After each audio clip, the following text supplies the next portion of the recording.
Anyone who knows me realises I'm become a very big fan of the National Semiconductor SCMP chip, which was used in the MK14 and in the SCRUMPI. So I've amassed quite a bit of research on this chip, the devices and machines it's used in. And one of the things I wanted to do was to take the opportunity to try out the new Blue microphone, and also to really change the way I acquire and edit together videos, to use OBS as a better way of setting up a set of scenes that we can use to capture video and to cover the screen. So that's the result of this. So hopefully, this of course is the SCMP die, which I should be able to just minimize away, and you can see my desktop and all the research I've got from SCRUMPI and SCMP on the various different articles that used it. So we can talk through the various tools as we need to. SCRUMPI, for example, and SCRUMPI down here, because there's quite a bit on the SCRUMPI 2 that has emerged since Mark has provided quite a lot of pictures and documentation from his various things, which have been a fascinating little set of tools. So including, for example, his letter from Bywood, so he was BYWO 27. This one isn't actually signed, unlike Mike's, by John McPatrick, but is dated in February 1977.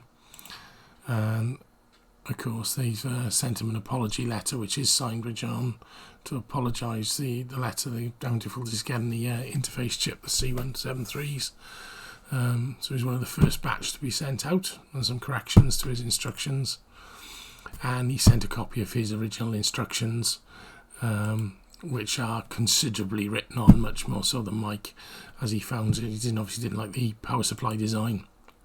Quite a bit he's looked at the programming, and some annotations for the circuit diagrams. So that's great. And he's obviously had a data sheet sent as well for that and the RAM. This is the original programming sheet for those who haven't seen it, and this is a letter which is not long afterwards, where he sent them, telling them some of the faults and issues that went with the machine that he discovered while he was working on it. So and some suggestions about how to make some changes, which is great, I think. Assembly instruction and testing notes. It's quite an extensive letter, really, so I'm sure most suppliers would be very pleased to get this sort of feedback on their tools and kits. I'm going to zoom in on every one of them. We'll put a scan of these available online, but he's given a new diagram and his thing, and of course a letter back from Bywood in May. Obviously quite a delay in returning it, but now cracking again, signed John. These little these are actually PCB layout bits that have been stuck down. So here's his the letters he's had back from Bywood, setting up as and the notes. It's just loads and loads of paperwork that's all been scanned in by Mark, and is a massive treasure trove that we will try and make available online, including a reasonably good circuit diagram of the SCRUMPI 2, which is going to give us a better chance of recreating it, and of course his handwritten version of the new assembly instructions that would be needed to go with the SCRUMPI 2. So we assume these formed the basis of the SCRUMPI 2 instructions, which we don't have copies of anywhere. It's still possible one will turn up. They were obviously a variation on the original SCRUMPI 1 instructions, so what we've got in the way of SCRUMPI 1 should be a good basis to form what 2 would have been. This was excellent as well. This is obviously one of the leaflets that were put together for the SCRUMPI 2. Some of the things he would have thought was the applications, and mentions his microsense booklets, which you got free with the SCRUMPI kits, and a nice one on the SCRUMPI specifications, one of the bumpkins in the corner. So it's quite a nice introduction and quite a bit about the actual system and what it did. He's also got this, which is nice, from April 27th, 1978. Thinking about the inquiry, some of his reduced price for his book, but it does mention the SCRUMPI 3 as well. Initial deliveries due at the end of March. The PCB was not thick enough, so they're getting new ones. Improved the monitor program, so they obviously took out the TTY-IO routines, which is something that Paul Robson did in his white room implementation of the monitor for the emulator. So it's supported the decision to do that. I think the extension PROM for disassembly is interesting, but here's a one-arm bandit PROM as well, which you can use it for doing it. And set of 4 sales demonstration PROMs. I wonder what they did. I don't expect they will ever turn up, but you never know your luck. You might get them. You might get them. And then we've got some interest in the trade and quantity pricing. So he's basically offering a discount of 25%, we're assuming, on orders of 5 to 9 units, and 33% on orders of 10 or more. That's quite a significant amount of discount available. Obviously they phased out the SCRUMPI 1 for the SCRUMPI 2, but they are selling the SCRUMPI 3 by this time. And here's the complete range of different ones, including upgrade kits from SCRUMPI to the 3. I assume that would be the PCB, and you'd have to have the PROM returned. So it's the additional state which we knew about, the 3F. So there's the B, M and F, and the 2B and the 2F. Still not clear there was anything ever in the SCRUMPI 2 PROM, although some of the materials provided by Mark does include some SCMP code, which is 512 bytes for the PROM, which would have related to the SCRUMPI 2. So I'm going to get that typed in and disassembled, see what's in there. It should be interesting. Edit SC it's from March 1979, so interesting, and a second copy of it as well with a temporary one. So these are hopefully a good quick look at this this dump of resources that you should find as fascinating as I do, hopefully, on my background to his original letter. So quick tour of Mark's provision of his scans, and he's provided some lovely photographs as well of the board.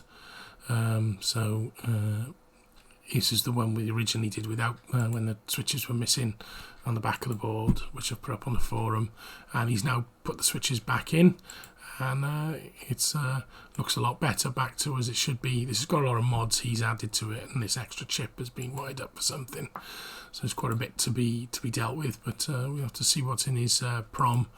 He thinks that's highly likely to be the one he wrote just before he moved over to a 6809, so it was his own custom firmware, not the original one. But there's quite a few EPROMs. We never know, we might see some interesting outputs. So again, a brilliant view of what a SCRUMPI 2 looks like. Marvellous, obviously hand laid out by Mark himself using the stickers supplied by John at Bywood. We can see the diodes for the switches, which have improved things significantly. So I think that's a really interesting bit of resource for the SCRUMPI 2 reconstruction. It's quite a bit as well as turned up, obviously from the articles that were available in Computer Weekly about the SCRUMPI, which we cover in the book. So lots to do and see around this topic, I think. The SCRUMPI 3 work still ongoing. There's quite a lot to be done. For those who don't remember what it looks like when it's cased, it's quite would have been quite a powerful, nice machine to look at. This one's from ETI in March of 1978, and of course it would have used this Vero Type 502 case, which is unfortunately no longer available. But there we go. So SCRUMPI 3, these are the bits from Paul relate to the emulator, which has hopefully been shown a few times on my on the video updates I've done. And as you can see, I've been working away slowly trying to create from the original microelectronics reliability article which I bought. Obviously I can't show it all because it's a purchasable item, but that's a useful resource because it does contain quite a bit of a description of the how the video system works. I think it might be quite nice to see where I am with the rebuilds thinking so far. So we've got a good estimate of the size, 380 by 190 millimeters. That's from the photo of the manual in ETR October 78, and we know the final thickness was 3/32 an inch. Obviously the original one prototypes we found out in the letter from Mark was too thin. Power, it's methodology, some of the various chip names, clocked live from the 7.02 meg crystal, divided by 2 to give the 3.51 meg, converted onwards to 15 kilohertz for the VDU and the UART. So there's a funny with the UART clock that I'm still trying to work out. So ranks is 960 baud. I'm just going to test something because I'm getting an audio thump occasionally. Is it me hitting the table? We'll see. So the switches that were there were the key tops that you could swap out from Maplin, sadly no longer available. I found some that are similar. And it's basically how the various connections are done. This article, or these notes are put onto the Vintage Radio Forum website, so the researchers was it so far. My thinking is that it bears some resemblance to the System 68 VDU, but we'll see. So I've done quite a bit to try and work out which letters and what the function of each letter refers to in the article is, in terms of the gates and the function of the gates, the layout of which chips are where and by the number of pins according to the photographs from the board, and we've also got the bits of the photographs that we got of the firmware, disassemble the bits that we have. So we've tried to gather as much information as I can really about how it would all work and how the various functions and different sources to justify how the keyboard would be decoded and how the UART is decoded, which I think is differently the way Paul thinks. I'm 99% certain he would have used the work from the System 68 on it, which would have had a memory layout where the registers are this way organised. The status dump does look quite like it. So the mail things, there's it's the link to the actual SCRUMPI 3 emulator. Now I had to install SDL dev to get it to work on Linux, but once it's done you're able to just start it. So I thought might be quite interesting is to actually fire up the SCRUMPI emulator and take a look at it working. So we'll do that now. I'll take my notes and stick them away. We'll start our terminal. We'll go to the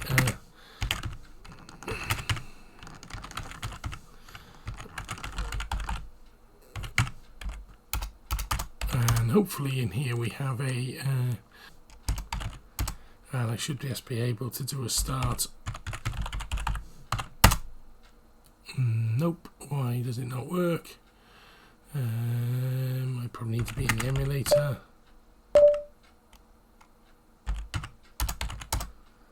Yeah, there we go.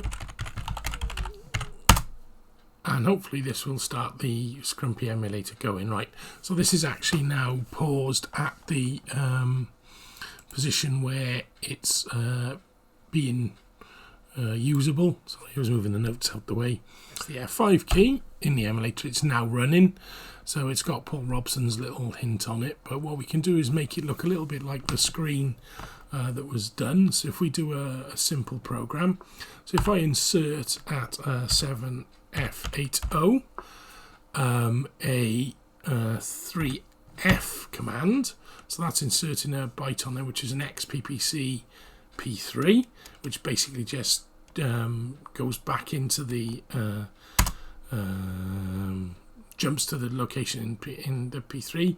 So if I now go to that address, oops, we need to finish by, I think it's a dot, is it? No, / to go back to the command prompt, sorry. So now we know the G, and we go 7F80, so I'll execute from 7F80. What'll immediately happen is we get a SCRUMPI 3 status dump, which looks exactly like the picture that was seen in the, if we take a look at it from the SCRUMPI 3 booklet, we've got a nice status dump that was visible in the booklet. So we got a very similar looking SCRUMPI status dump on our emulator, which is great. So you can stop and go back to the service. You've got a number of different options which can be run. So F1 will reset the machine, F2 to go home, F5 as I said run, F6 breaks back to the debug screen. It's hard. So if I just go back into there and do an F6, it'll go there. F2 allows you to just see the screen, I think, temporarily, is it? No, tab, there we go, sorry. So if you tab, you can see the screen of the emulator, and you can set a breakpoint. There's quite a bit you can do with it, and it's very nice. Well worth having a little play with if you're interested in seeing or playing with a SCRUMPI 3. And he's got a full source code for his version of the monitor, which is not isn't based on the existing code, despite that being available. It is a complete rewrite to make it work the same way. But it's a good start. So if we can get the hardware recreated, we can recreate the SCRUMPI 3 as well. So we'll just probably finish with one final thing that we probably are worth mentioning. If we exit out and we go back in, just for completeness, that maybe isn't those who don't follow the Vintage Radio forums, is that there is mention of details of a SCRUMPI 4 kit, and this would have been one that was based on running the Nibble basic. So reading through this, I think the intention was that you would use a SCRUMPI 3 as a terminal to this box, which had the another SCRUMPI and SCMP2 in it, with a fair amount of RAM and the National Semiconductor EEPROMs. And there's another mention here as well in Practical Electronics from September 1978, which gives us this sort of fully extended SCRUMPI 3, 16K of RAM, 16K of ROM or PROM. So it's essentially, that was his plan, that's where he was going. And he does mention here TTY interface, which could be a SCRUMPI 3. So you would have the two machines basically to give you a full Nibble National Industrial Basic to run. And that was the way he was going, which unfortunately, as we all know, he didn't ever get to complete that. He sadly passed away.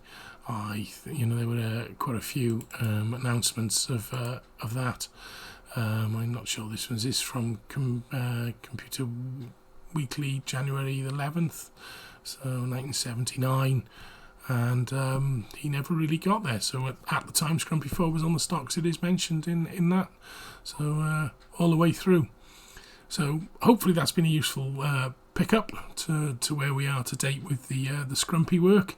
And I can only thank Mark for supplying that incredible set of documents and the news item about the SCRUMPI 2. If you saw the Christmas update, you'll know I did get a book printed for based on the current version of the research notes, which are available online. So I've done a version of it which is printable, which basically is the initial. It is the same contents, it's just slightly better to be able to print out. So and I'm really pleased with the way it's come out. Hopefully I'll in post I'll insert a picture of the actual book here. But there we go. That's us up to date now with SCRUMPI and the emulator, and we'll hopefully pick up with some other news as it comes through and the work proceeds to reverse engineer these fascinating machines.